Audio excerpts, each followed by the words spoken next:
दुनिया के अंदर बेशुमार औलियाए किराम है, बड़े बड़े औलिया अल्लाह इस जमीन पर तशरीफ लाए हैं, लेकिन दावत व तबलीग के मैदान में जितनी कामयाबी अल्लाह ने सुल्तानुल हिंद को अता फरमाई है, बहुत कम बुजुर्गों की जिंदगी में देखने को मिलती है।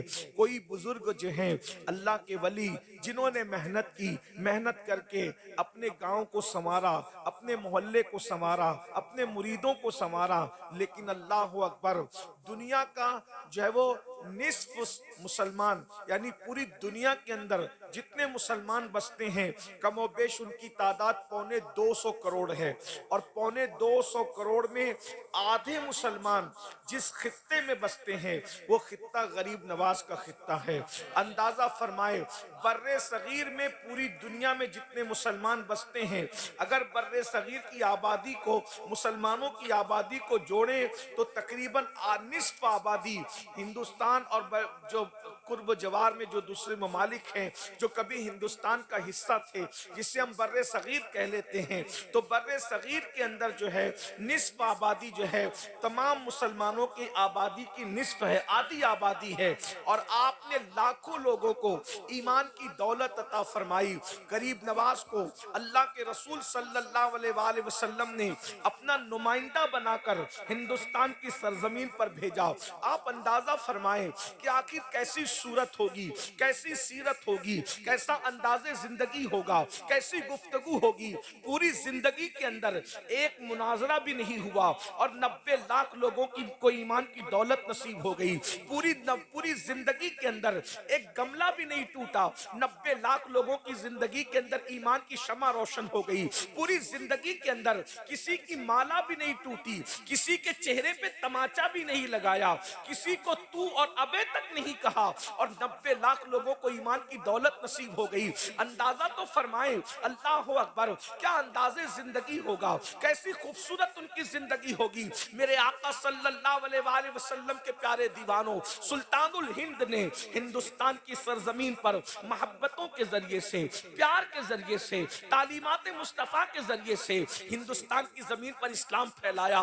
एक आसान सी बात मैं आपके सामने रखता हूँ, गरीब नवाज ने अपनी अखलाक के जरिए कैसे इस्लाम फैलाया। एक मर्तबा हिंदुस्तान की सरजमीन पर जब लोगों ने देखा कि लोग जो है वो अपने फरसूदा और जो है वो कदीम और बदतरीन अफकारो नजरियात से तौबा करके सुल्तानुल हिंद की तरफ माइल हो रहे हैं, सुल्तानुल हिंद की तरफ आ रहे हैं, उनके नाने का कलमा पढ़ रहे हैं, दीन में दाखिल हो रहे हैं, लोगों ने बहुत कोशिशें की, बहुत काविशें की, लेकिन फिर जब देखा कि किसी तरीके से कामयाब नहीं हो सकते, तो गरीब नवाज के कत्ल के लिए एक नौजवान को तैयार किया, और नौजवान को तैयार करने के बाद कहा जाओ और उस फकीर को कत्ल कर दो, इसलिए कि जब उसको कत्ल कर दोगे उसका किस्सा तमाम हो जाएगा। मेरे नौजवानों गौर से सुनना, हमेशा याद रखना, ईंट का जवाब पत्थर से नहीं दिया जाता, गाली का जवाब गाली से नहीं दिया जाता, कांटों के मुकाबले में कांटे नहीं बिछाए जाते, नफरतों के मुकाबले में नफरतों का सौदागर नहीं बना जाता। इसलिए कि अगर कांटों के मुकाबले में कांटे बिछाओगे तो जमीन कांटों से भर जाएगी। हम अपने वलियों के आस्थानों पर चादरें तो डालते हैं, फूल तो पेश करते हैं, उनसे हम सीखते क्या है? वल्लाह, अगर हमने अल्लाह वालों से उनकी तालीमात को सीख लिया होता तो नफरतें खत्म हो चुकी होती। जमीन के ऊपर जो है अल्लाह अकबर, ये जो लोगों की जबान से जो है शोले निकलते हैं, लोग बदतरीन तौर पर नफरतों के सौदागर बने हुए होते हैं, ये सारी चीजों का खात्मा हो जाता। मेरे भाई याद रखना, किसी बहुत बड़े मुफक्किर ने कहा था, गंदगी को गंदगी से साफ नहीं किया जाता, गंदगी को पानी से साफ किया जाता है। इसलिए तुम गंदगी मत बनो बल्कि पानी बनो, इसलिए कि गंदगी पसंद इंसान भी गंदगी को पसंद नहीं करता बल्कि पानी का मुतलाशी रहता है। गंदगी बोझ है, पानी जरूरत है। अच्छी तरह याद रखना, लोगों की जरूरत बनोगे तो इज्जत पाओगे। जब पानी नहीं आता तो हिंदू भी दुआ करता है पानी बरस जाए, मुसलमान भी दुआ करता है पानी बरस जाए, सिख भी दुआ करता है पानी बरस जाए, ईसाई भी दुआ करता है पानी बरस जाए। कोई गंदगी को नहीं मांगता, लोग पानी को मांगते हैं। गंदगी को गंदगी से साफ नहीं किया जाता, गंदगी को पानी से साफ किया जाता है। इसलिए पानी बनने की कोशिश करो, गंदगी को साफ करने की कोशिश करो। अगर कोई रिश्तों को तोड़ता है, हमें जोड़ने की जरूरत है। कोई हमसे दूर जाता है, हमें उसके करीब जाने की जरूरत है। कोई नफरतों की बोली बोलता है, हमें मोहब्बतों की बात करने की जरूरत है। किसी मुफक्किर ने कहा था, जब नफरतों की और मोहब्बतों की जंग होती है, नफरतें हार जाती है, मोहब्बतें जीत जाती है। अगर जीतना है तो नफरत वाले मत बनो, बल्कि मोहब्बत वाले बनो। सुल्तानुल हिंद को कत्ल करने के लिए अल्लाह अकबर एक नौजवान को तैयार किया गया। नौजवान जज्बाती होते हैं, अच्छाई भी जल्दी कबूल करते हैं, बुराई भी जल्दी कबूल करते हैं। नौजवानों का दिल नर्म होता है। अल्लाह अकबर। याद रखें, बद्र में मक्के के बाज गुंडे नौजवानों को ही बरगला करके लाए थे हुजूर के खिलाफ, और हुजूर भी उनसे मुकाबले के लिए नौजवानों को ही लेकर के आए थे। पता चला नौजवानों की बड़ी अहमियत है। मेरे जवानों, एक जवान को तैयार किया और तैयार करने के बाद कहा, जाओ और उस फकीर को जा करके कत्ल कर दो, उसका किस्सा तमाम कर दो। वो नौजवान आया और अपनी कमर के अंदर एक खंजर बांध करके लाया। सुल्तानुल हिंद सरकार गरीब नवाज लोगों के दरमियान बैठकर अपना वास कर रहे थे, नसीहत कर रहे थे, यानी जिसको अपनी आम जबान में कह लें तकरीर कर रहे थे गरीब नवाज लोगों के दरमियान बैठकर। हम लोग तो बहुत लंबी लंबी तकरीरें करते हैं, लेकिन फिर भी बहुत तब्दीली नहीं आती। गरीब नवाज की तकरीर 5 मिनट की होती थी, 7 मिनट की होती थी, 10 मिनट की होती थी। बहुत मुख्तसर गुफ्तगू करते थे, बहुत सादे से जुमले होते थे। वहां जुमले सजा और संवार कर नहीं बोले जाते थे। जुमले पर तवज्जो चाहता हूं। हम लोग जबान संवारे हुए लोग हैं, वो लोग दिल संवारे हुए लोग थे। वो अपनी जबान पर मेहनत करते हैं, उन्होंने अपने दिलों पर मेहनत की थी। बहुत माजरत के साथ एक बात और कह दूं, आप बुरा ना माने तो हम अपने जुमलों को बेचते हैं, वो अपने जुमलों को रज़ाए इलाही के लिए कुर्बान किया करते थे। मेरे भाइयों, उनकी जिंदगी से किस तरीके से इनकलाब पैदा हुआ है। अल्लाह अकबर। मेरे आका सल्लल्लाहु अलैहि वसल्लम के दीवानों, मैं यहाँ पर चंद मिसाल देता हूँ। गरीब नवाज की तकरीर कैसी होती थी, 2-2, 3-3 जुमले में आपकी तकरीर खत्म हो जाती थी। अल्लाह अकबर। मिसाल के तौर पर सुल्तानुल हिंद सरकार गरीब नवाज फरमाते हैं, गरीब नवाज की तकरीर का हिस्सा जरा सुन ले। फरमाते हैं, अल्लाह अकबर, अल्लाह के नजदीक हजारों गुना से भी ज्यादा बढ़कर अगर कोई चीज है तो वो किसी मुसलमान को जलील करना है। अल्लाह अकबर। किसी मुसलमान को जलील करना यानी हजारों गुना इंसान को उतना नुकसान नहीं पहुंचाते जितना किसी मुसलमान को जलील करना नुकसान पहुंचाता है। मेरे भाइयों, अगर किसी की उल्टी गिनती शुरू होती है तो मुसलमानों को जलील करने की वजह से। अब इसकी तशरीह में थोड़ा 2 जुमले फकीर से भी सुन ले। आप कहते हो ना कि मौलाना मेरी उल्टी गिनती शुरू हो गई, कारोबार बहुत अच्छा चलता था, अब मैं रिवर्स गियर लग गया है, कारोबार अच्छा नहीं चलता, पता नहीं किसने क्या कर दिया है, बेटी को अच्छे रिश्ते नहीं आते, पता नहीं किसने क्या कर दिया है, बहुत परेशान रहता हूँ, पता नहीं किसने क्या कर दिया है, सुकून की नींद नहीं आती है, पता नहीं किसने क्या कर दिया है, बहुत अच्छा नहीं लगता, पता नहीं किसने क्या कर दिया। ओ मेरे भाई, किसने कुछ नहीं किया, तूने किसी मुसलमान को जलील किया होगा, इसलिए तेरी रोजी अल्लाह ने काट दी है, तुझसे अल्लाह ने खुशियां छीन ली है। मेरे भाइयों, आज इस मजमे में बैठकर अपने अमाल का एहतिसाब करो। बताओ, तुम मुसलमानों को जलील करते हो कि नहीं करते, रुस्वा करते हो कि नहीं करते। याद रखना, काबतुल्लाह की हुर्मत से बढ़कर अगर किसी की इज्जत है तो एक मुसलमान की इज्जत है। हजारों हजारों किलोमीटर दूर काबे की तरफ पैर नहीं फैलाते। मैं आपके इस अदब को सलाम करता हूं, बहुत अच्छा करते हो, लेकिन जिसकी हुर्मत काबे से बढ़कर है उसको मां बहन की गाली देते हो। किस दीन पर अमल कर रहे हो?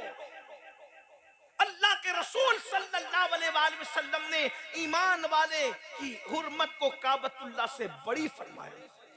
फरमाया, ए काबे, तेरी हुर्मत बहुत बड़ी है, जो तेरे इर्द गिर्द चक्कर लगाए उसके गुनाह माफ होते हैं, मगर ए काबा, तेरी हुर्मत से बढ़कर मेरे ईमान वाले उम्मती की हुर्मत है। अगर मुसलमान यही सोच ले कि मोमिन की हुर्मत काबे से बढ़ के है, तो वो क्या किसी मोमिन पे केस करेगा? किसी मोमिन की गीबत करेगा? जब काबे की बुराई नहीं करते तो जिसकी हुर्मत काबे से बढ़कर है उसकी गीबत कैसे करते हो? जब हजारों किलोमीटर दूर काबे की तरफ पैर नहीं फैलाते तो जिसकी हुर्मत काबतुल्लाह से बढ़कर है उसकी बेटी के रिश्ते को गलत बयानी करके क्यों तोड़ते हो? उसकी अच्छी रोजी चलती है तो उसके दुश्मन क्यों बनते हो? उसके खिलाफ मक्र क्यों करते हो? दरअसल सबसे बड़ा मसला यह है कि हमने गोश्त, अंडा, मछली को इस्लाम समझ रखा है, जुमा की 2 रकत नमाज को इस्लाम समझ रखा है, सिर्फ टोपी पहनने को इस्लाम समझ रखा है, सिर्फ चेहरे पे दाढ़ी रखने को मुकम्मल इस्लाम समझ रखा है।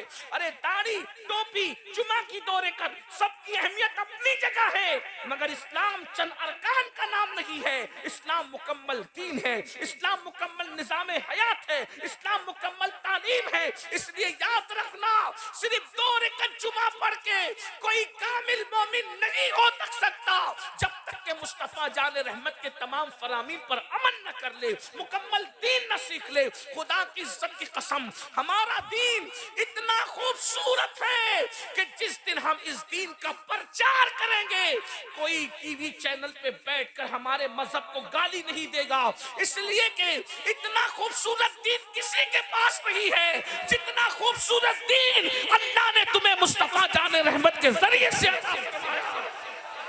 अंदाजा तो फरमाए हमारे दीन का हुस्न क्या है, हमारे दीन की खूबसूरती क्या है। अरब वालों को बताओ तो वो कुर्बान हो जाएं, अजम वालों को बताओ वो कुर्बान हो जाएं।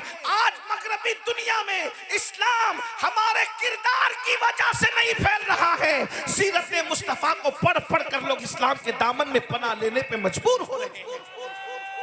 आइए अपने दीन की तरफ आइए, अपने दीन पर अमल कीजिए। अल्लाह के बंदो, किसी मुसलमान को जलील मत करो वरना तुम्हारी उल्टी गिनती शुरू हो जाएगी। जादू में इतनी ताकत नहीं है जितनी गुनाह की नहूसत है। जादू उतना नुकसान नहीं करता जितना गुनाह नुकसान करता है। जादू उतना बर्बाद नहीं करता जितना गुनाह बर्बाद करता है।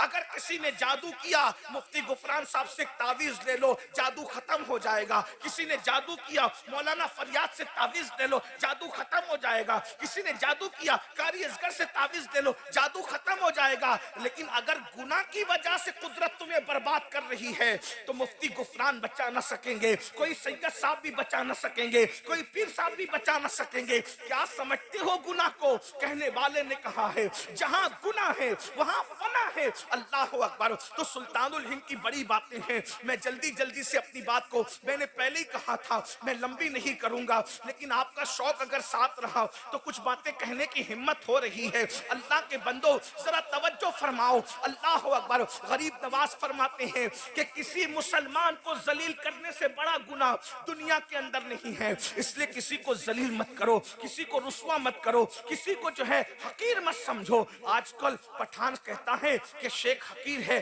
शेख कहता है अंसारी हकीर है, अंसारी कहता है मिर्जा हकीर है। मेरे भाई, जो नबी का उम्मती है वो हकीर नहीं हो सकता, इसलिए कि जिसके मुकद्दर में नबी का दामन आ गया हो उससे बढ़ करके वीआईपी कौन हो सकता है। मेरे भाई, डॉक्टर इकबाल ने कहा था, सुन लीजिए, डॉक्टर इकबाल ने कहा था अली के गुलाम कंबर के वुजू का कतरा कैसर जैसे बादशाह के खून से अफजल है। अल्लाह अकबर।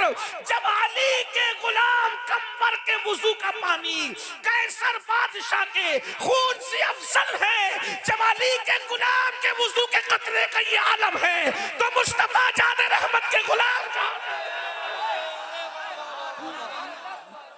अंदाजा तो फरमाए, गौर तो फरमाए। इसलिए कोई बिरादरी हकीर नहीं है, कोई सिलसिला हकीर नहीं है, कोई मुसलमान हकीर नहीं है। नबी का जो गुलाम है, हमारा वो इमाम है सैयदना फारूक आजम।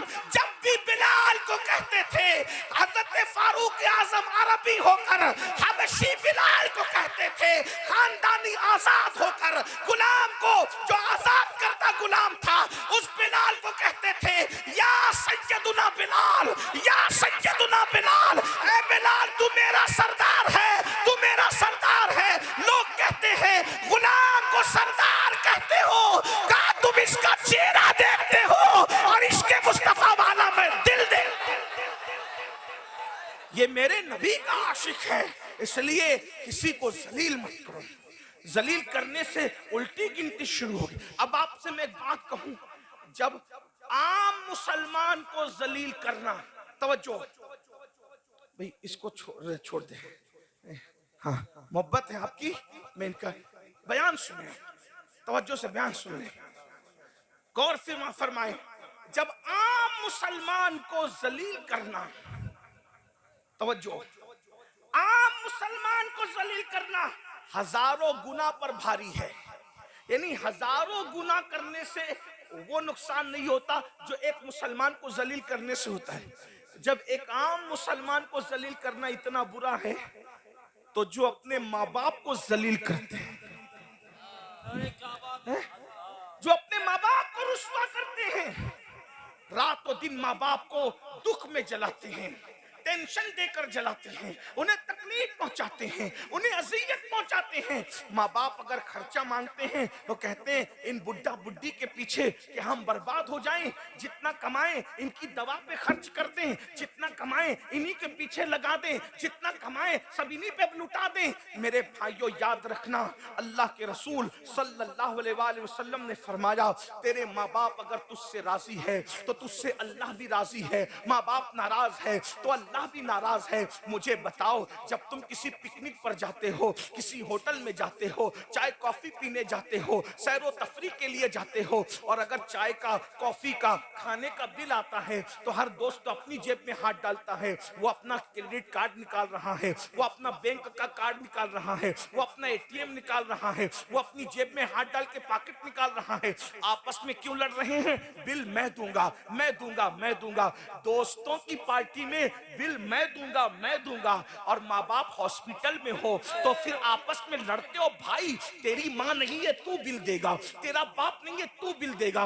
याद रखना, हज करने पे वो सवाब नहीं मिलता जो माँ बाप पे खर्चा करने पे मिलता है, माँ मस्जिद बनाने पे वो सवाब नहीं मिलता जो माँ बाप पे खर्चा करने पर मिलता है। मेरे भाइयों एक बात बताऊं, आप करोड़ों खर्चा कर दो, एक मिनट तुम्हारी जिंदगी का बढ़ नहीं सकता, लेकिन मेरे रसूल फरमाते हैं कि अगर किसी की जिंदगी के 3 दिन बचे होते हैं, 3 दिन, और वो अपने माँ बाप पे खर्चा करे, माँ बाप की खिदमत करे, माँ बाप को खुश करे, तो उसकी 3 दिन की जिंदगी अल्लाह कभी 3 साल तक बढ़ा देता है, कभी 30 साल तक बढ़ा देता है। माँ बाप की खिदमत से उम्र लंबी होती है, माँ बाप पे खर्चा करने से उम्र लंबी होती है। और जो माँ बाप को जलील करते हैं, माँ बाप को रुस्वा करते हैं, माँ बाप को दुख देते हैं, माँ बाप को तकलीफ पहुंचाते हैं, मेरे आका फरमाते हैं 30 साल की उम्र होती है तो अल्लाह घटा के 3 साल कर देता है, और जलील करता है तो कभी कभी 3 साल से भी 3 दिन कर देता है। माँ बाप को जलील करने वाला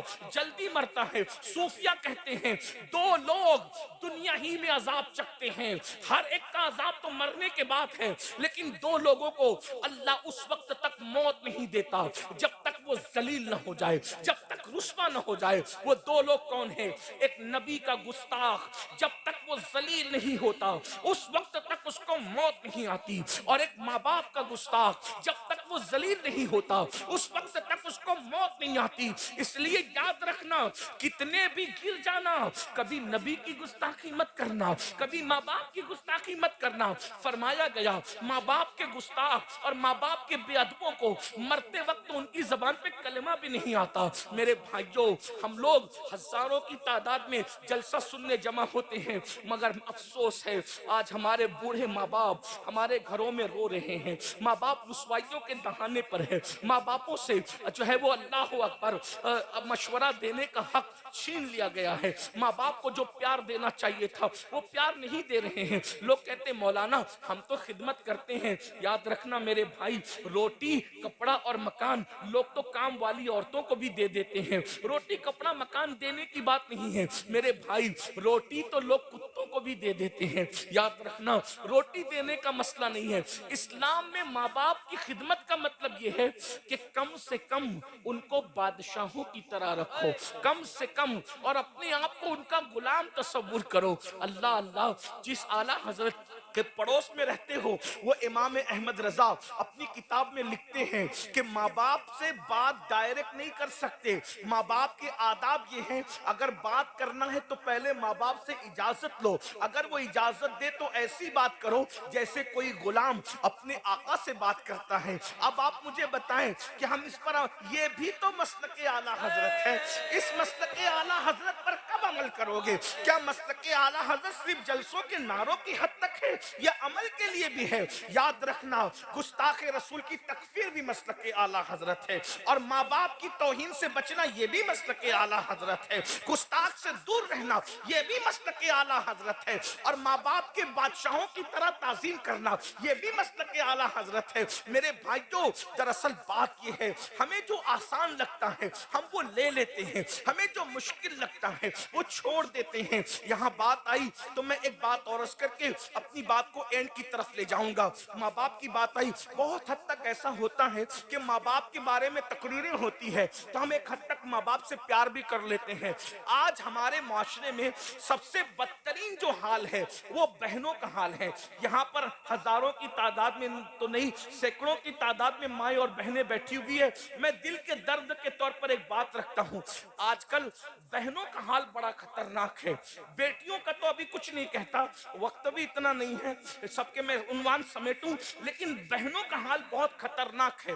बहनें आज बहुत जलील हो रही है, भाई लोग बहनों का हिस्सा नहीं दे रहे हैं, बहनों को बहुत तड़पाते हैं। पहले ऐसा होता था हमारे बचपने में कि जब सर्दियों की छुट्टी आती थी, गर्मियों की छुट्टी आती थी तो औरतें जो है अपने मैके जाती थी, यानी अपने माँ के घर जाती थी बच्चों को लेकर, और वो जितने दिन छुट्टियों के रहते थे उतने दिन जब वो अपनी माँ के घर रहती थी, सही, अपने माँ के घर रहती थी। अल्लाह अकबर। मगर आज औरतें अपनी माँ के घर नहीं जाती, डर है, भाई को अच्छा नहीं लगता, भावज को अच्छा नहीं लगता, इसलिए अब वो सिलसिला टूट गया है। इसलिए कि जब बहनें आने वाली होती है तो भाई का मूड ऑफ हो जाता है, बहनों से आज कोई बात सही नहीं करता, एक तो उनका हिस्सा नहीं देते। याद रखना सहाबा कहते थे जब तक के बहन बेटियों का हिस्सा देते रहोगे तब तक कयामत नहीं आएगी, जब बहन बेटियों का हिस्सा देना बंद कर दोगे तो कयामत का इंतजार करो। ये जालिम हुक्मरान कयामत की निशानियों से निशानियों में से एक निशानी है, ये बर्बादियां कयामत की निशानियों में से एक निशानी है, ये तुम्हारे घरों पे बिल्डोजर चलना कयामत की निशानियों में से एक निशानी है। बहन बेटियों का हिस्सा दे दो, ये तबाही नहीं आएगी, ये बर्बादी नहीं आएगी। रिश्तों का ख्याल करो, ये बर्बादी और तबाही नहीं आएगी।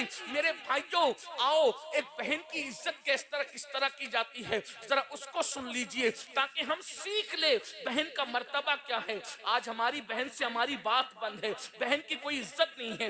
आज जलसों में हम टॉपिक देते हैं लड़कियां मुर्तद हो रही है, क्यों मुर्तद हो रही है? अरे बहन को अगर तूने उसका हक दिया होता, बहन गुर्बत की चक्की में ना पिसती, बहन को तूने प्यार दिया होता। पता है आज बच्चियों को रिश्ते नहीं आते तो भाई उसको जहर की निगाह देखता है, तू जलील है, तू रुस्वा है, तू मनहूस है, इसलिए तुझे रिश्ते नहीं आते। जब उसको भाई का प्यार नहीं मिलता, जब उसको बाप का प्यार नहीं मिलता, जब उसको भावज का प्यार नहीं मिलता तो वो बच्ची नाचार दूसरी तरफ जो है प्यार की निगाह से दौड़ती है, और वो जालिम लोग उसको जो है सब्ज बाग दिखाकर उसका ईमान छीनने की कोशिश करते हैं। याद रखना जिस घर में बेटी को प्यार मिलेगा वो बेटी कभी बाहर नहीं जाएगी। आज घरों में वो प्यार का माहौल नहीं है। मैं आपको बताऊं रसूलुल्लाह ने बहन से कैसा प्यार किया।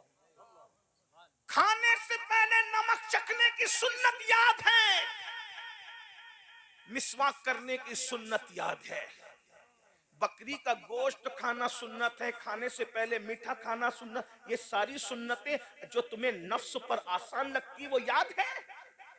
बहन पे सब कुछ कुर्बान कर देना ये भी तो सुन्नत है। हुजूर ने कैसे प्यार किया बहन से वो देखो। फतेह मक्का का दिन है।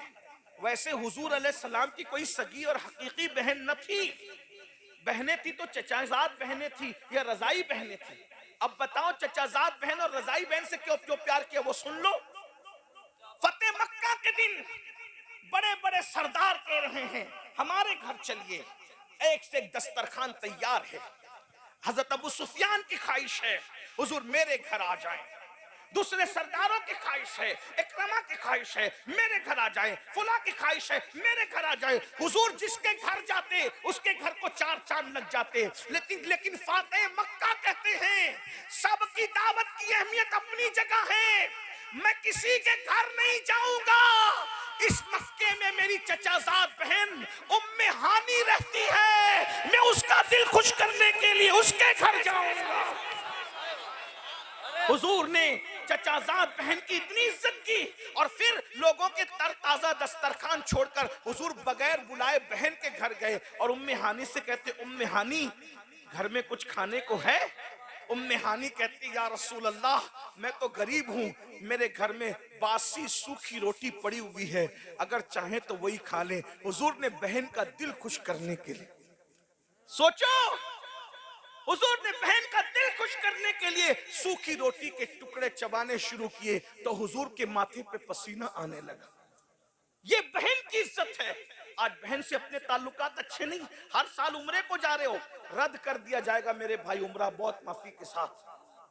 हर साल हज कर रहे हो, तुम्हारे मुंह पे मार दिया जाएगा। मस्जिदें बना रहे हो, जहन्नम में कुचल दिए जाओगे अगर तुमने अपनी बहनों को खुश नहीं किया, अगर तुमने अपने भाइयों को खुश नहीं किया। अरे बहन तो इतनी कीमती होती है कि बहन की वजह से उसके ससुराली रिश्तों से हुजूर ने कितना प्यार किया। जब हुनैन फतेह हुआ, हुनैन की फतह हुई, बसना तो यह कि हुजूर की सीरत नहीं पढ़ी हमने। हर नंगे धड़ंगे पीरों की सीरत हमने गढ़ गढ़ के बयान की, लेकिन जिसकी सीरत को खुदा बयान करता है उसकी सीरत से हम दूर हो। हमारा तो पूरा फोकस सिर्फ करामतों पर है, सीरतों पर हमारा फोकस का। बताइए, बुरा मत मानना। अल्लाह के रसूल सल्लल्लाहु अलैहि वसल्लम हुनैन की जंग में माल गनीमत हाथ आया, बहुत माल हाथ आया। बहन तो फिर बहन होती, बहन हक़जत प्यार करती भाई से। उतने में सहाबा को के पास एक औरत आई और वो औरत आकर बूढ़ी थी, वो आके कहती किधर है तुम्हारा पैगंबर, मैं उससे बात करना चाहती हूँ। सहाबा ने कहा तुम ऐसे कैसे कह सकती हो, इस तरह हम अपने नबी के बारे में जुमले नहीं सुन सकते। किधर है तुम्हारा पैगंबर, बात करना चाहती हूँ। तो उस औरत ने कहा अरे मैं उसकी बहन हूँ, बहन, मैं उससे बात करना चाहती हूँ, बहन हूँ। सहाबा ने कहा उनकी तो कोई बहन हमने नहीं सुना कभी। कहा कि उनसे कहो कि जिस हलीमा सादिया का दूध पिया है उस हलीमा की बेटी रजाई बहन शैमा तुमसे मिलने के लिए आई है। मुसलमानों, बहन की इज्जत तुम क्या जानो। अपनी बीवियों के कान भरने पर अपनी बहनों से बात बंद करने वालों, मैं अपनी माँ और बहनों से कहता हूँ अपने शौहर को उसकी जन्नत से दूर मत करो।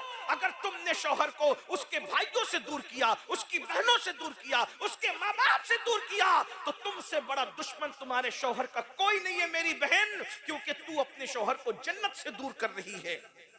तुम्हें चाहिए जिसका जो हक बनता है वो हक दे दो। तुम अपनी बहनों का भी हक दो और शौहर की बहनों का भी हक दो। तुम अपने माँ बाप का भी हक दो और अपने शौहर के माँ बाप का भी हक दो। माशरा खूबसूरत उसी वक्त तश्कील पाएगा, हक मांगने की बजाय बगैर मांगे लोगों का हक तकसीम करते रहो, माशरा खूबसूरत होता जाएगा। जब अल्लाह के रसूल ने, सुन लो, अल्लाह के रसूल ने जब शैमा का नाम सुना, लोग शीमा भी कहते हैं, शैमा भी कहते हैं, तलफ्फुज़ात के अंदर मैं आपको उलझाना नहीं चाहता, मैं फकीर आदमी हूं, जिस तलफ्फुज से भी आप बोले ठीक है, बात पहुंच जाए। शीमा भी सही, शैमा भी सही, बहरहाल ज्यादा सही उलमा ने फरमाया शैमा है। शैमा का नाम सुना हुजूर उठ कर आए और उठ कर आकर शैमा को देखा। 50 साल के बाद पहली बार मुलाकात हुई थी, बल्कि और ज्यादा अरसा बीता था। 50 साल के बाद पहली मुलाकात दूध पिलाने वाली माँ हलीमा सादिया की बेटी से हुई थी। मगर जैसे सुना कि ये शैमा है, हुजूर अलैहिस्सलाम ने अपनी चादर अपनी बहन के लिए जमीन पे बिछा दी। हुजूर ने अपनी चादर अपनी बहन के लिए बिछा दी। वो मुज़म्मिल और मुद्दस्सिर वाली चादर। हुजूर बहन की इज्जत बता, दूध पिलाने वाली माँ हलीमा की बेटी रज़ाई बहन की ये इज्जत है। आज हमारी बहनों को हम जहर की नजर से, जहरीली नजर से, बहनें घरों पे आते हुए डरती है, बहनों भाइयों से बात करते हुए डरती है कि अभी डांट सुन लेगी। नहीं, हम प्यार देने आए। जो प्यार नहीं देता रहमतुल लिल आलमीन से उसका ताल्लुक क्या है? हुजूर ने अपनी बहन के लिए अपनी चादर बिछाई। अपनी बहनों को बुलाओ। अरे बहन का सीना अगर चीर के कोई देख सकता था तो बहनें बताती कि बहन भाई से कितना प्यार करती। भाई बहन से उतना प्यार नहीं करता, लेकिन बहन अपने भाई से बहुत प्यार करती। अल्लाह के रसूल ने अपनी रजाई बहन के लिए चादर बिछाई। शैमा बैठो, बिठा दिया। शैमा बैठ गई। फिर हुजूर अलैहि पहले इज्जत दे के बिठाया, फिर कहा शैमा 50 साल के बाद आई, इतनी देर कर दी तुमने। कहती या रसूल अल्लाह, या रसूल अल्लाह, ऐसे हालात नहीं थे कि मैं आप तक पहुंचती। मैं आपकी बातें सुनती थी, बातें तो आती थी, लेकिन ऐसे हालात नहीं थे कि मैं आप तक पहुंचती। इतना कहा तो हुजूर ने कहा एक बात बताओ कि तुम ही शैमा हो, इसका सबूत क्या है? कोई गलत बयानी से भी तो काम ले सकता है ना। 50 साल के बाद, 50 साल में शैमा जैसी दिखती थी, आज शैमा तो वैसी नहीं दिखती। उस वक्त तो शैमा की उम्र 6-7 साल 8 साल की थी, अब शैमा 50 साल के ऊपर की बुढ़िया हो गई। तुम ही शैमा हो, इसका सबूत क्या है? बहन बहन होती। कहने लगी या रसूलल्लाह, एक बात बताऊंगी, आपको यकीन आएगा। कहा क्या? कहा एक बात ऐसी है जो सिर्फ आप जानते हैं और मैं जानती हूँ, तीसरा कोई नहीं जानता जमीन के ऊपर। हुजूर ने कहा वो क्या? कहा आप जानते हैं ना, जब आप हलीमा का दूध पीते थे, नन्हे से बच्चे थे, तो मैं आपको गोद में ले लेके इधर उधर फिरती थी, आपका दिल बहलाता। एक दिन मैं आपको खींच के कहीं ले जा रही थी और आप आना नहीं चाहते थे। मैं खींच रही थी, आप आना नहीं चाहते थे। मैं खींच रही थी, आप आना नहीं चाहते थे। तो उस वक्त आप मुझ पे नाराज हो गए बचपन में, और नाराज होकर आपने मेरे कंधों के नीचे दांत काटा था। ये आपको पता, मुझे पता है, तीसरा किसी को नहीं पता। हुजूर, ये आपके दांतों की शान है कि उस वक्त जो आपने मेरे कंधों पे दांत काटा था, उसका निशान अब भी मेरे कंधों पर निशाने मोहब्बत की शक्ल में मौजूद है। हुजूर ने सुना, इतना हंसी अपनी शान के मुताबिक कि हुजूर की दाढ़ी नजर आई। हुजूर को अपना खूबसूरत मासूम बचपना याद आ गया। अल्लाह अल्लाह, वो बचपने की फबन, उस खुदा बाकी सूरत पे लाखों सलाम। हुजूर को अपना बचपना याद आया, इतना हंसे अपनी शान के मुताबिक के दाढ़ नजर आई। फिर हुजूर ने फरमाया कि हालात कैसे हैं? बहन ने हालात बताए, हुजूर रो पड़े और फिर सहाबा के पास आए। अब सुनना बहन के लिए क्या कुर्बानी दी। सहाबा के पास आए, फरमाया जितना माले गनीमत अपने हिस्से में आया है, चूंकि अब ये हुनैन वाले मेरी बहन के ससुराली रिश्तेदार होते हैं। देख रहे, ये हुनैन वाले ये मेरी बहन के ससुराली रिश्तेदार होते हैं। क्या मेरी मोहब्बत में मेरी बहन की वजह से तुम इनका माले गनीमत लौटा सकते हो? सहाबा फिर उन्होंने कहा या रसूल अल्लाह, हम भी आपके हैं, हमारा माल भी आपका है। अगर आपकी खुशी इसी में है तो हम अपना सब कुछ आपकी बहन पे कुर्बान करते हैं। और वो माले गनीमत वापस कर दिया गया। और फिर हुजूर ने बहन को कहा एक काम करो, हालात अच्छे नहीं है, मेरे घर चलो, मेरे साथ रहना, मैं तुम्हें अपने पास रखूंगा, मेरे साथ रह। अब बताओ, तुम मेरे साथ मदीने चलोगी या अपनी ससुराल जाओगी? शरीफों की बेटियों के फैसले यही होते हैं। कहा या रसूल अल्लाह, मुझे आपके साथ रहने से ज्यादा अच्छा ये लगेगा कि मैं अपने शौहर के घर जिंदगी गुजारूं। तो मैं अपने शौहर के घर वापस जाऊंगी। फिर आती जाती रही हुजूर से मिलने के लिए, और जब भी आती थी हुजूर उनको बहुत नवाजते थे। बिलाखिर बुजुर्गों ने फरमाया कि मदीने मुनव्वरा में उनका इंतकाल हुआ और जन्नतुल बकी में उनके मजार के बारे में बताया जाता है। ये बहन की बात है, ये तो बहन की ताजीम हो गई। आखिरी बात के तौर पर अगर बहन की इज्जत न की, अगर बहन की इज्जत न की, बहन के साथ अच्छा सुलूक न किया तो क्या होगा? आज से तकरीबन 1000 साल से जायद पुराने बुजुर्ग है, बहुत बड़े बुजुर्ग, हजरत फकीह अबू लैस समरकंदी हनफी, वो अपनी किताब में लिखते हैं, ध्यान से सुनना, वो अपनी किताब में लिखते हैं कि एक अजम के बहुत बड़े वली थे, बहुत बड़े बुजुर्ग थे, उनको अल्लाह की इबादत से बहुत प्यार था। तो उन्होंने क्या किया, अजम छोड़ा। अजम कहते हैं अरब के अलावा जितना खित्ता उसको क्या कहते हैं, अजम कहते हैं। अजम छोड़ा, बस ये इख्तितामी लम्हे हैं, ध्यान से सुनना। बहन की खबरगिरी न करने पे, बहन की इज्जत न करने पे, वलियों, वली कहलाने, वली बन जाने वाले नहीं, वली कहलाने वालों का हाल सुन सुन ले। बहुत हल्के में मत लो बहनों को, भाइयों को, रिश्तों को हल्के मत लो। अल्लाह फरमाते वत्तकुल्लाह अल्लज़ी तसाअलून बिही वल अरहम इन्नल्लाह काना अलैकुम रकीबा। रिश्तों के मामले में अल्लाह से डरते रहो, और पेट के रिश्तों के बारे में खास तौर पे अल्लाह से डरते रहो, रिश्तों का ख्याल करो।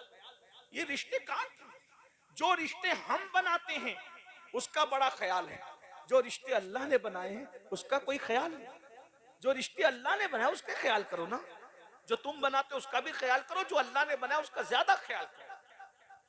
तो वो अजम से हिजरत करके मक्का चले गए, पूरी रात तवाफ करते, तिलावत करते, इबादत करते। उनकी इबादतों का शोहरा पूरे मक्के में गूंज उठा। अजम से एक वली आया है, एक अल्लाह वाला आया है, इबादत इबादत इबादत, सिर्फ इबादत करता है। एक ताजिर थे मक्के के, उनको सफर पे जाना था। जब सफर के लिए वो जाने लगे तो उनके पास सोना था, गोल्ड, कई किलो सोना था। उन्होंने सोचा मक्के में मैं किसके पास ये रखूं, सफर पे जा रहा हूं किसके पास रखूं। तो सोचा कि जो बंदा रात दिन इबादत करता है उसके पास रख देते हैं। तो इन्हीं के पास रख दिया।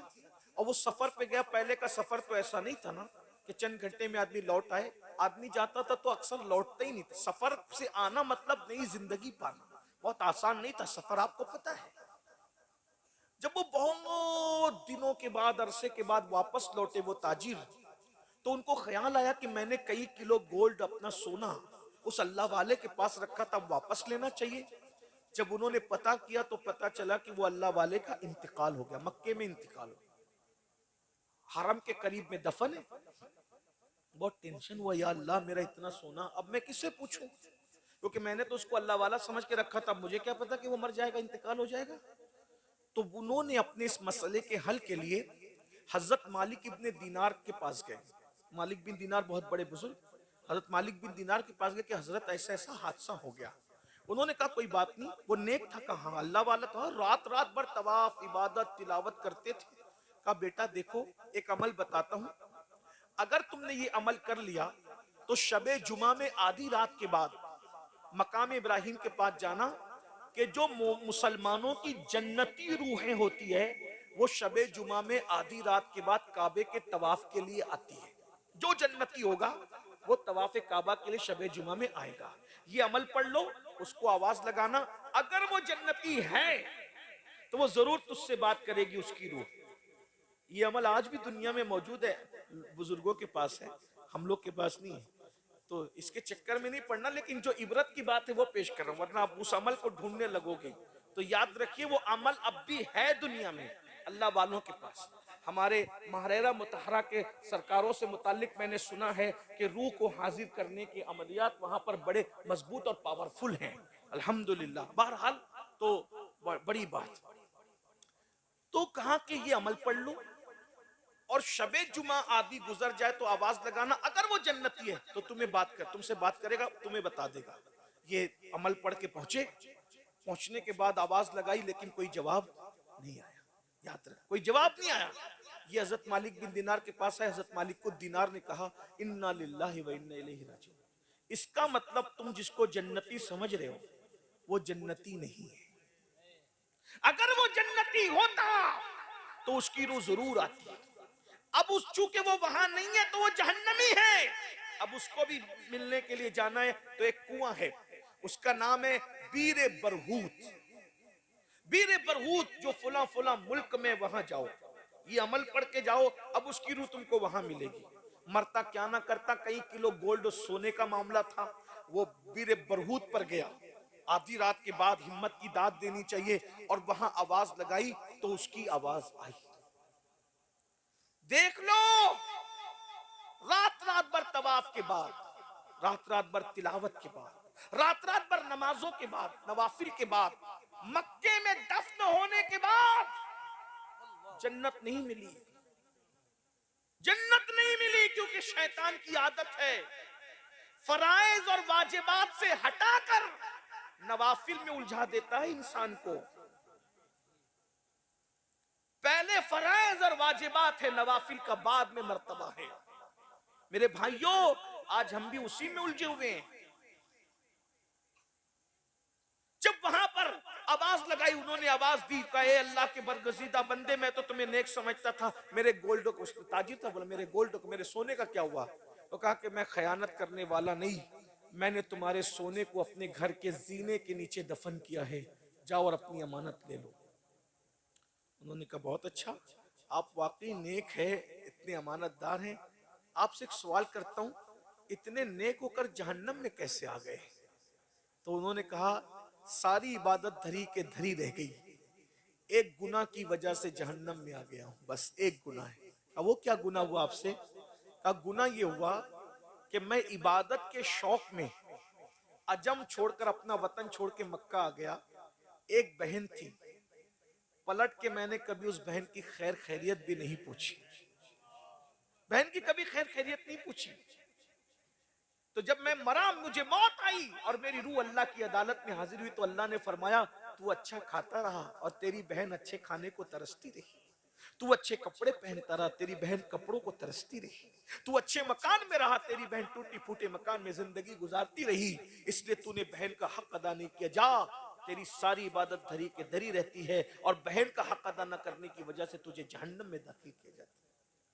वाकई में नेक हूं, परहेजगार और मुत्तकी हूं, लेकिन सिर्फ बहन की हक तलफी की वजह से, बहन का दिल दुखने की वजह से, बहन का दिल टूटने की वजह से मैं जहन्नम में आ गया। इस मजमे में भी मेरे भाई हजारों लोग हैं, मौजूद होंगे, हमने बहन का दिल तोड़ा। मैं तो यही तो कहना चाहता हूं, जब आम मुसलमान का दिल तोड़ना, उसको जलील करना इतना तबाह कर देता है आदमी को, तो बहनों का दिल तोड़ना, भाइयों का दिल तोड़ना, माँ बाप का दिल तोड़ना, रिश्तेदारों का दिल तोड़ना कितना नुकसान पहुंचाएगा। फिर क्या हुआ? उस ताजिर को उस रूह ने कहा अगर तुम मुझ पे एहसान कर सकते हो तो एक एहसान करो, अजम में फला फला शहर में अब भी मेरी बहन हयात है, अगर तुम उसके पास जा करके उसको कह दो कि वो मुझे माफ कर दे, अगर बहन माफ कर देगी तो मेरी बिगड़ी बन जाएगी। वो ताजिर वहां से निकला, निकल के सोचा कि ये बात सच्ची है कि गलत है। वो सीधा पहले मक्का गया, वो जमीन खोदी, सोना निकला, समझा कि बात सही है। फिर वो अजम गया, अजम जाने के बाद जो पता बताया था, एड्रेस बताया था, जब वहां पहुंचा तो देखा एक बूढ़ी औरत है, बहुत बुरे हालात में है, टूटे फूटे मकान में है। जब वहां पहुंचा तो पहुंचने के बाद कहा तुम फला फला को जानती हो? वो बैठी थी, उठ के खड़ी हो गई, रो पड़ी, वो मेरा भाई, वो मेरा भाई था, मेरा भाई था। वो तेरा भाई था? देखो बहन नाराज है, दिल तोड़ा गया है, हक तलफी की, फिर भी कह रही मेरा भाई, मेरा भाई। तो वो मेरा भाई था। और तुम कैसे जानते हो मेरे भाई को? कहा कि मैं मक्के का रहने वाला हूँ, उसका इंतकाल हो गया। रो पड़ी, मेरे भाई का इंतकाल हो गया, अफसोस अफसोस। फिर कहा उसी ने मुझे भेजा है, मैं तुम्हारे पास आया हूँ, बताओ उसके बारे में क्या है? प्यार तो बहुत है लेकिन उसने बहुत दिल दुखा, वो मुझे छोड़ के चला गया, लेकिन कभी मेरी खैरियत भी नहीं पूछी, मेरा हाल भी नहीं पूछा। मैं खाने को तरसती हूँ, बारिश होती है तो टूटा मकान है उसमें भीगती हूँ, सर्दियों में कड़कती रहती है, बेचैन रहती हूँ, गर्मियां तबाह करती है, बर्बाद करती है। अल्लाह के बंदे, उसने मेरा दिल दुखाया। कहा तुम्हारा दिल दुखाया, तुम्हारा हक अदा नहीं किया, इबादत के बावजूद भी जहन्नम में, अगर तुम उसको माफ कर दो तो उसको जन्नत मिल जाए। बहन बहन होती है। कहा अल्लाह अगर वो मेरी वजह से जहन्नम में, मैं दुआ करती हूँ अल्लाह उसे माफ कर दे, मैं भी माफ करती हूँ, लेकिन मेरे भाई का पैगाम लेके आने वाले, इतनी दूर से तू आया है, मेरे घर कयाम तो कर, कुछ रूखी सूखी खा ताकि मैं तेरी खिदमत करूं। वो बुजुर्ग, वो ताजिर कहता है मैं खा के सोया तो मैंने ख्वाब में क्या देखा कि वो बुजुर्ग जन्नत के बागों में टहल रहे हैं और कहते हैं अल्लाह तुझे जज़ाए खैर अता फरमाए, तूने मेरी बहन से माफी तलाफी करवा दी, इधर बहन ने माफ कर दिया, उधर अल्लाह ने मुझे जन्नत अता फरमा दी। ये है मेरे भाइयों, ये तो गरीब नवाज का मलफूज पढ़ रहा था, अब बात समेट लो। तो गरीब नवाज सरकार कहते हैं मुसलमान को जलील करना जितना बड़ा गुनाह है उतना बड़ा कोई गुनाह नहीं। इस तरह गरीब नवाज कभी कहते हैं, क्या कहते हैं, फरमाते अल्लाह तक पहुंचने का रास्ता, सुन ले खूबसूरत जुमला गरीब नवाज का, अल्लाह तक पहुंचने का रास्ता लोगों के दिल से होकर के गुजरता है। लोगों, जब तक लोगों के दिल खुश नहीं करोगे तुम कभी अल्लाह वाले नहीं बन सकते। लोगों का दिल खुश करो, लोगों का दिल खुश करो, याद रखिए। हाँ, लोगों का दिल खुश करो, लोगों के दिल मत तोड़ो, लोगों को तकलीफ न पहुंचाओ। बहरहाल गरीब नवाज ऐसी तकरीर कर रहे थे अपने अंदाज में। तकरीर खत्म हो गई। तकरीर खत्म होने के बाद गरीब नवाज ने सबको मुस्कुरा के देखा और मुस्कुरा को देख करके गरीब नवाज फरमाते हैं कि भाई सबका काम हो गया।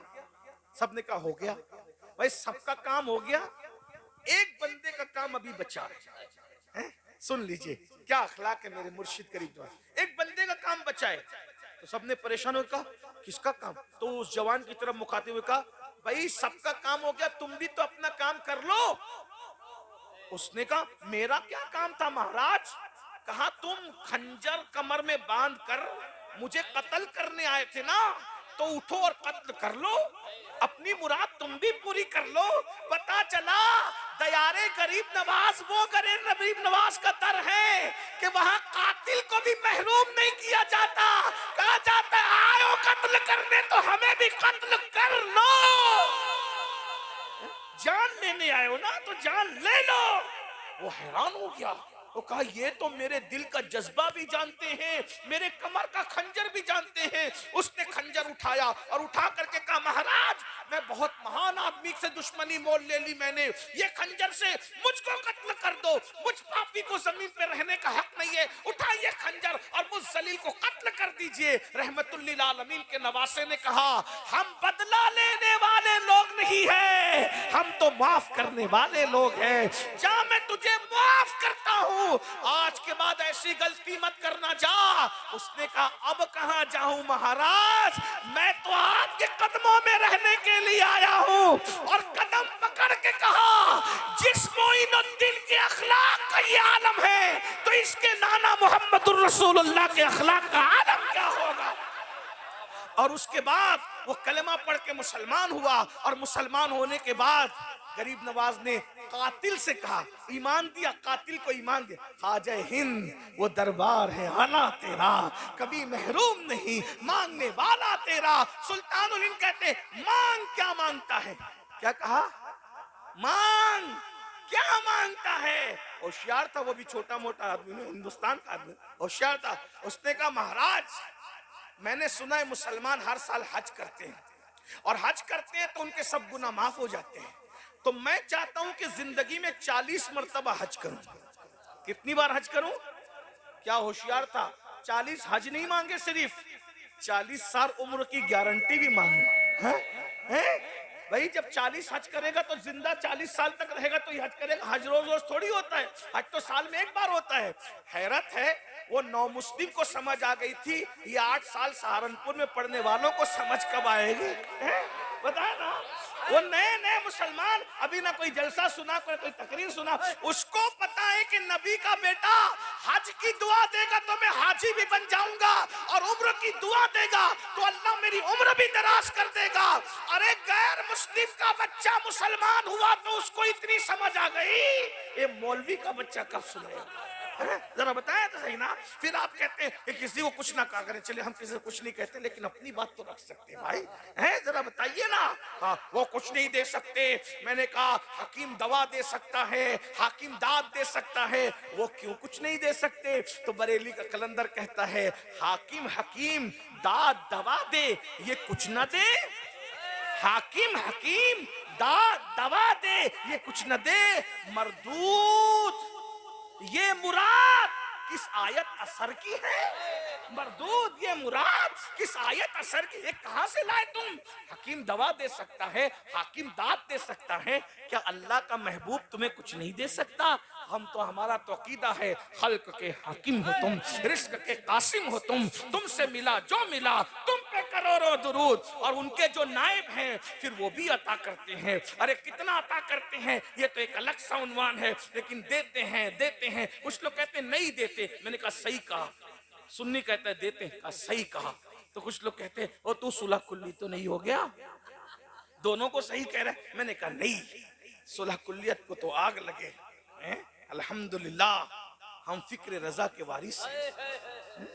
लेकिन बात जो है वो है, दोनों की सही है। वो कहता है नहीं देते, मैंने कहा सही कहा। वो कहता है, सुन्नी कहता है देते, उसको नहीं मिला तो वो कहता है नहीं देते, मैंने कहा सही कहा।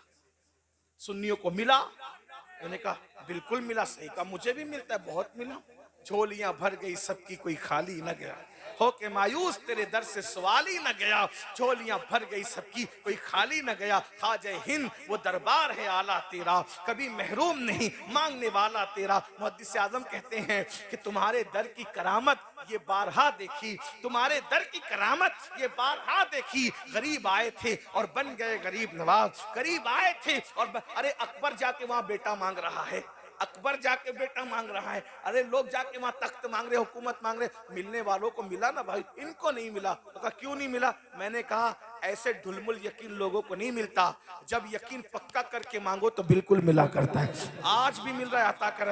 एक वाकया याद आ गया, अर्ज कर दूं, बात सुन ले।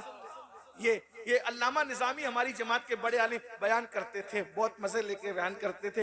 एक मर्तबा ऐसा हुआ, असल में दरगाहों पे ये भी कभी चले जाते हैं, और ये इसलिए जाते हैं कि नए नए जो इनसे जुड़ते हैं उनको साथ में लेके जाते हैं। वो देखो सजदा कर रहा है, शिर्क कर रहा है, ये कर रहा है, वो कर रहा है। मैंने कहा भाई जो सजदा कर रहा है सुन्नी आलिम कभी उसकी तायद नहीं करते। हमारे इमाम ने अज़्ज़ुब्दतु ज़किया ये रिसाला लिखा, ये किताब लिखी कि सजदा ताज़ीमी हराम है। जब हम नबी को सजदा नहीं करते तो वलियों को सजदा क्या करें? मेरे इमाम कहते हैं पेशे नजर वो नौबहार, सजदे को दिल है बेकरार, रोकिए सर को रोकिए, हाँ यही इम्तिहान है। हम नबी को सजदा नहीं करते, गैर खुदा को सजदा करना अगर इबादत के तौर पे है तब तो शिर्क है, और अगर ताज़ीम के तौर पे तो हराम है। लेकिन भाई सजदा नहीं करते, चौखट चूमने को ये मौलवी जबरदस्ती सजदा कहता है। तो फिर हुजूर मुफ्ती आजम कहते हैं संगे दरे जाना पर करता हूं जबी साई, सजदा न समझ नजदी सर देता है नजराना। चूमने और सजदे में फर्क है। अगर चूमने ही को सजदा समझ लिया जाए तो फिर इस जुर्म में हम अकेले नहीं है, मौलवी साहब आप भी शरीक है, और हम तो चौखट चूम रहे, आप क्या क्या चूमते हो? ये बात मिंबर पे कहने की नहीं है, मगर बात तो फिर बात है ना, बात तो फिर बात है।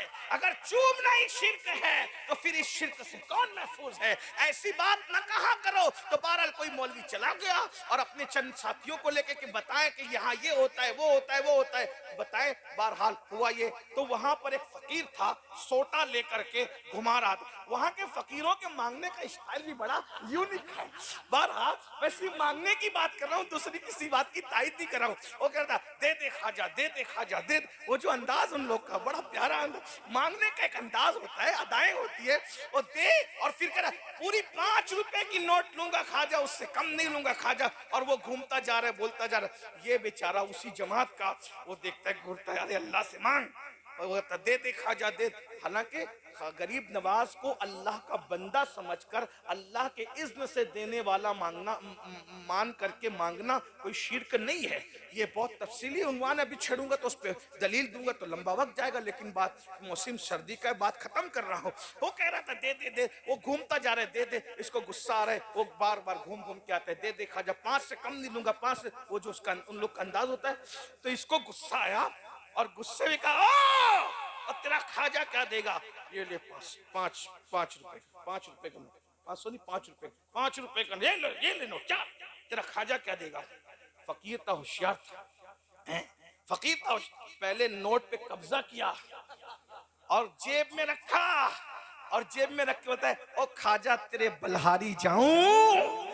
अब तो देखा था कि गुलामों से दिलाता है, आज ये भी दिखा दिया कि दुश्मनों से भी दिला देता है। जरा गौर फरमाए। और खाजा तू दिलाने पे आता है तो दुश्मनों से भी दिला देता है। ख्वाजा हिंद वो दरबार है आला तेरा, कभी महरूम नहीं मांगने वाला तेरा। मुसलमानों, दुआ की कबूलियत के लिए नेक होना जरूरी नहीं है, दुआ की कबूलियत के लिए नेक होना जरूरी नहीं है, दुआ की कबूलियत के लिए यकीन का होना जरूरी है। अगर यकीन से मांगोगे, अगर यकीन से मांगोगे तो अल्लाह भी अता करेगा, यकीन से मांगोगे तो नबी भी अता करेंगे, यकीन से मांगोगे तो वली भी अता करेंगे। और अगर ढुलमुल यकीन लेकर के जाओगे कुछ नहीं चलेगा तो वो मुसलमान हो गया। और कहा गरीब नवाज क्या मांगते हो? मांगो। उसने कहा 40 हज करना चाहता हूं। 40 हज मांगे।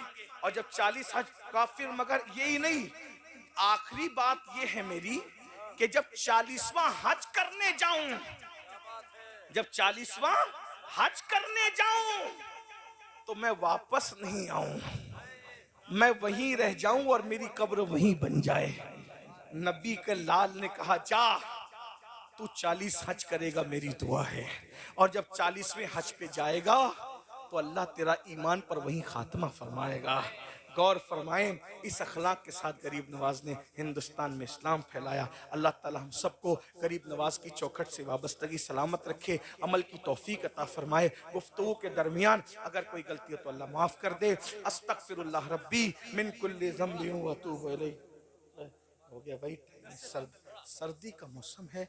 मैं आपके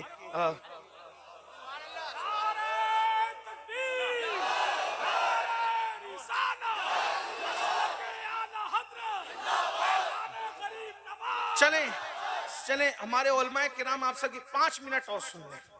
5 मिनट सुल्तानुल हिंद आज भी देते हैं, सुल्तानुल हिंद आज भी। असल में एक वाक्य आपकी सीरत में लिखा हुआ है। सुल्तानुल हिंद सरकार गरीब नवाज की चौखट पे एक हाफिज जी पहुंचे, एक हाफिज जी पहुंचे। और पहुंचने के बाद तिलावत करते हैं, दीजिए सरकार, दीजिए सरकार। असल में उलमा हुफ्फाज अहले इल्म लोग जरा अदब से मांगते हैं, उनका अपने मांगने का एक स्टाइल होता है, अंदाज होता है। दीजिए। एक दिन गुजरा, 2 दिन गुजरा, 3 दिन गुजरा, कुछ जवाब ही नहीं आ रहा है। ऐसे में एक नचनिया, नाचने वाला डिंग डांग करते हुए आया, देखा जा देखा जा। उसी वक्त तो उसकी मुराद पूरी हो गई। हाफिज जी ने देखा और ये डिंग डांग करते हुए आया, देखा जा बोला और इसकी मुराद पूरी हो गई। और मैं हफ्ते भर से बैठा हुआ यहाँ तिलावत करके कह रहा हूँ सरकार दीजिए ना, सरकार दीजिए ना, तवज्जो ही नहीं है मेरी तरफ। हाफिज जी को गुस्सा आया, कुरान उठाया, उस कुरान को बंद किया, ताक में रखा और ताक में रखकर गरीब नवाज की चौखट पे उंगलियां पटकी, चौखट पे उंगलियां मारी और उंगलियां मार के कहा गरीब नवाज आपके यहाँ इंसाफ नहीं है। वो आया डिंग डांग करते हुए नचनिया, चंद सेकंड में उसकी मुराद पूरी कर दी। और मैं हफ्ते भर से पड़ा हुआ, कोई तवज्जो ही नहीं। अब मैं जाता हूँ, कभी नहीं आऊंगा, आपके यहाँ इंसाफ नहीं है, आप इंसाफ नहीं करते। बस जैसे हाफिज जी जाने लगे तो क्या देखा, एक नूरानी चेहरे वाले बुजुर्ग जिनकी आंखों से मारिफत के जाम छलक रहे थे, पेशानी पर विलायत का झूमर नजर आ रहा था, सर पर विलायत हिंद का ताज था और चेहरे पर अल्लाह अकबर तेरी नस्ल पाक में है, बच्चा बच्चा नूर का की रानाइयां नजर आ रही थी। और आने वाले ने कहा हाफिज जी क्यों नाराज होके जाते हो? कहा इनके यहाँ इंसाफ नहीं है। वो आया डिंग डांग करते, उसके चंद सेकंड में मुराद पूरी कर दी। हफ्ते भर से पढ़ा हूं, सुनते ही नहीं, अब मैं जा रहा हूं। ताने वाले ने बड़ी संजीदगी से कहा हाफिज जी नाराज मत होइए, जाइए, अल्लाह आपकी मुराद भी पूरी कर दे, अल्लाह आपकी मुराद भी पूरी। कहा इन्होंने नहीं की, आप कौन है जनाब मुराद पूरी करने की बात करने वाले? तो कहा जिस मोइनुद्दीन की चौखट पे आए हो ना, वही मोइनुद्दीन मैं हूं। तुम्हारी मुराद भी पूरी की है और तुमको जियारत भी अता की है। जाओ हाफिज जी जाओ, तुम्हारी मुराद भी पूरी हो गई। फिर कहा कदम पकड़ के सरकार इतनी देर क्यों की, इतनी देर क्यों की? उसको जल्दी, मुझे देर से। कहा हाफिज जी तू बेसब्र है? दरअसल बात यह है कि उस नचनिया की आवाज मुझे पसंद नहीं थी और वो भी पसंद नहीं था। जब उसने कहा दे दो तो मैंने सोचा कि दूसरी बार कहने से बेहतर है इसको दे दो ताकि ये भाग जाए, ये चला जाए, इसको मिलेगा ये चला जाएगा। लेकिन तू कुरान पढ़ता था ना, तेरा कुरान पढ़ना मुझे बहुत पसंद आता था, तो मैं देने में देर करता था कि जितना रोकूंगा उतना ज्यादा तू कुरान ज्यादा पढ़ता रहेगा, तेरी आवाज में सुनता रहूंगा। पता चला जो पढ़ते हुआ सुना जाता है, मर के मिट्टी में मिल जाने वाला मत समझना। अल्लाह के बंदू अकीदा दुरुस्त रखो। वो जलवे भी देखोगे जो हाफिज जी को दिखाया, ज़ियारत भी करोगे जो हाफिज जी को कराया। आप क्या समझते, इमाम अहले सुन्नत आला रहमा फरमाते हैं, मेरी आंखों में डॉक्टर ने कहा कि पानी उतर आएगा, गरीब नवाज की चौखट की मट्टी लेकर के लगा ली, जिंदगी में कभी पानी नहीं उतरा।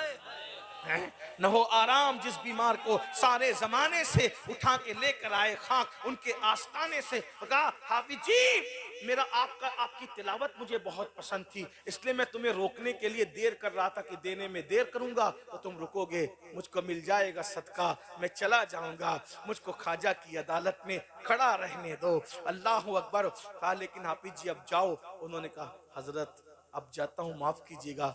फरमाया हाफिज जी जाते जाते एक चीज देख कर जाओ। जब अपनी पुष्ट से कपड़ा हटाया तो देखा कि उस पर 10 उंगलियों का निशान मौजूद था।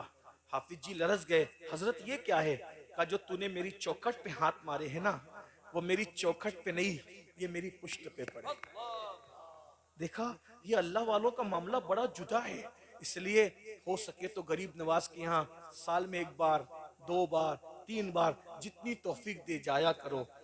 हमारे सुल्तान, हमारे बादशाह गरीब नवाज है। और ये बात मैं अल्लाह की कसम उठा के कहता हूँ, हम तो जब भी गए, जो भी मुराद लेके गए, मेरे सुल्तान ने अता किया, बिन मांगे दिया, और इतना दिया कि दामन में समाया नहीं। एक बात कहूँ, जब भी मुझे ऐसा लगता है कि मदीने शरीफ जाने में ताखीर हो रही हो, अल्लाह की इज्जत की कसम कभी किसी सेठ को नहीं कहा, कभी किसी को नहीं कहा, जब भी जी चाहता है मदीने मुनव्वरा जाना है, सरकार की चौखट पे जाके बैठ जाता हूँ, सरकार की चौखट पे जाके बैठ जाता हूँ और फिर कहता हूँ मदीने का रास्ता दिखाने आए थे तो मदीने पहुंचाने के लिए भी तो आप हैं, पहुंचा दीजिए। अल्लाह जानता है मेरा रब, कोई बड़ी बात नहीं कर रहा हूँ, शुक्र के तौर पे कह रहा हूँ। वापस पलटा और अल्लाह ने हालात बना दिए, असबाब बना दिए। याद रखिए, यकीन से मांगो। यकीन, यकीन बहुत बड़ी चीज है। यकीन, लोग कहते हैं आप लोग तो नेक है मौलाना, हम लोग तो गुनहगार है। मेरे भाई, दुआ की कबूलियत के लिए नेक होना जरूरी नहीं है, दुआ की कबूलियत के लिए यकीन होना जरूरी है। जब बल्कि यकीन जो है कभी कभी नेक लोगों से आगे बढ़ जाता है। 5 मिनट कहा था मैंने, लेकिन एक बात यकीन किया, यकीन किया, सुन लिया, यकीन की बात है। असल हैदराबाद का एक नवाब हैदराबाद हज को जा रहे थे, हज को जाते हुए, उस जमाने में लंबा सफर था, तो उनके खादिमों में, नौकरों में एक आदमी था, बहुत भोला भाला था, उसका नाम था बर्रा। क्या नाम था उसका? बोलो भाई, क्या नाम था उसका? बर्रा। और वो बहुत भोला, कुछ लोग ऐसे भोले भाले होते हैं ना जिनका सब मजाक उड़ाते हैं, ऐसे आपके मोहल्ले में भी 1-2 ऐसे होंगे जिनका सब मजाक उड़ाते हैं। बर्रा, उसका सब मजाक उड़ाते, उसकी सब मजा लेते थे। तो नवाब साहब ने बर्रा को अपने नौकरों में इसलिए रखा था कि जब बर्रा आता था तो कोई हंसी मजाक हो जाती थी तो दिल बहल जाता था। जब नवाब साहब हज को जाने लगे तो कहने लगे यार बर्रा को भी लेके चलो, इतना लंबा सफर है तो हंसते बोलते निकल जाएगा टाइम, बर्रा की मजा लेंगे। अब इत्तेफाक से सब लोग मदीने शरीफ पहुंचे तो सब हुजूर की बारगाह में हाजिरी के लिए गए। अब हुजूर की हाजिरी के लिए गए तो आका ने क्या फरमाया? मन ज़ारा कब्री वजबत लहू शफाअती, जो मेरे मजार पर आ गया उस पे मेरी शफात, तो शफात वाजिब हो गई। तो कोई शफात दिखने वाली चीज तो नहीं है ना, है ना। अब जब सब लोग घर पहुंचे कमरे पे तो सब मुबारकबाद दे रहे एक दूसरे को, मुबारक हो मुबारक हो मुबारक हो मुबारक हो। तो बर्रा ने बोला वो क्या मुबारकबाद दे रहे हो सब एक दूसरे को? तो अब वो नवाब को मस्ती सूझी, मजाक सूझी, और ओ हम लोग हुजूर की शफात मिलने पे मुबारकबाद दे रहे हैं एक दूसरे को और तुमको नहीं मिली शफात। अब बर्रा ये समझ रहा था कि शफात कोई दिखने की चीज है, कोई कागज, कोई कार्ड, कोई टिकट वगैरह होता होगा। अब वो भोला भाला आदमी अपने अंदाज में सोचने लगा, तो उसने बोला नहीं नहीं मुझे तो नहीं मिली। शफात का मुजदा तो सबको मिल गया, लेकिन वो दिखने वाली चीज नहीं, वो तो बस एक यकीन की बात है। तो बर्रा बोला मुझे नहीं मिली। तो नवाब को मस्ती सूझी, नवाब ने मजाक करना चाहा, और तुझे नहीं मिली? अल्हम्दुलिल्लाह हमें तो मिल गई, शफात हुजूर की मिल गई, हमें मिल गई। बस इतना कहा, बर्रा ने वो बात सीरियस ले ली और सीरियस लेके कमरे से चुपके से निकला और दौड़ते दौड़ते हुजूर की जालियों के सामने अगर रोने लगा। या रसूल अल्लाह, हम तो बचपने से सुनते थे, हमारे माँ बाप कहते थे कि आपके यहाँ अमीर और गरीब में फर्क नहीं, काले गोरे में फर्क नहीं, अरबी अजमी में फर्क नहीं। या रसूल अल्लाह, अब आप भी अमीर गरीब में फर्क करते हैं। नवाब को शफात दे दी और नवाब के सारे उमरा को शफात दे दी, और गरीब को आप भूल गए, गरीब को नहीं दिया अपनी शफात। ये उसका अपना अंदाज था, ऐसे नहीं बोल सकता कोई। लेकिन दीवानगी क्या ना कहलवाए, सर सुए रोजा झुका, फिर तुझको क्या, दिल तसाजिद नच दिया, फिर तुझको क्या, बेखुदी में सजदाए दर या के रोजे का तवाफ, बेखुदी में, खुदी में नहीं, बेखुदी में सजदाए दर या के रोजे का तवाफ, जो किया अच्छा किया, फिर तुझको क्या, बेखुदी फिर बेखुदी है। बर्रा पर बेखुदी तारी थी, बेखुदी में कह रहा था, खुदी में तो नहीं कह सकते, बेखुदी। आपने नवाब को दे दी शफात, बर्रा जैसे गुलाम को अपनी शफात नहीं दी। मैं मर जाऊंगा यही, मुझे भी दीजिए, अब भी दीजिए, अभी अदा कीजिए, वरना सर दीवार से टकरा कर मर जाऊंगा, नहीं जाऊंगा मुझे। अब वो सोचा था शफात कोई दिखने की चीज है, अब जैसी तलब वैसी अता है, जैसी तलब वैसी अता। जब बर्रा ने कहा, उसकी अपनी सोच के मुताबिक कि कोई सबूत मिलेगा, जब बर्रा रो रो के कहने लगा मुझे भी दो, उनको दिया मुझे भी दो, तो फिर बर्रा ने देखा सुनहरी जालियों से हाथ निकला। हाय हाय हाय, बर्रा ने, ये यकीन है, यकीन वाले कहां से चले कहां पहुंचे, जो अहले शक हैं अगर में मगर में रहते हैं। बर्रा ने देखा गोरा गोरा खूबसूरत हाथ सुनहरी जालियों से निकला, और निदाई बर्रा ये ले तेरी शफात का वादा है। बर्रा ने वो कार्ड लिया, वो चिट्ठी ली, और लेकर के खूब नाचते कूदते उछलते कूदते, हमें भी मिल गई, हमें भी मिल गई, हमें भी मिल गई। और उसके बाद जब आया तो नवाब ने कहा ओ क्या मिल गई, कहा देखो हमें भी शफात मिल गई। कहा क्या, जब वो रुक्का देखा तो लिखा था ये मोहम्मदुर रसूलुल्लाह की तरफ से है, बर्रा से हम शफात का वादा करते हैं। तब उनकी आंखों में आंसू आ गए, बर्रा, अक्ल वाले पीछे रह गए, इश्क और यकीन वाला कहां से कहां हुआ है। ये है यकीन की बरकत। भाइयों, यकीन से मांगो, यहाँ भी मिलेगा वहाँ भी मिलेगा। अल्लाह पाक हम सबको तौफीक बख्शे। गुफ्तगू के दरमियान कोई गलती हो तो अल्लाह माफ़ कर दे। वमा अलैना इल्लल बलाग। अस्सलामु अलैकुम।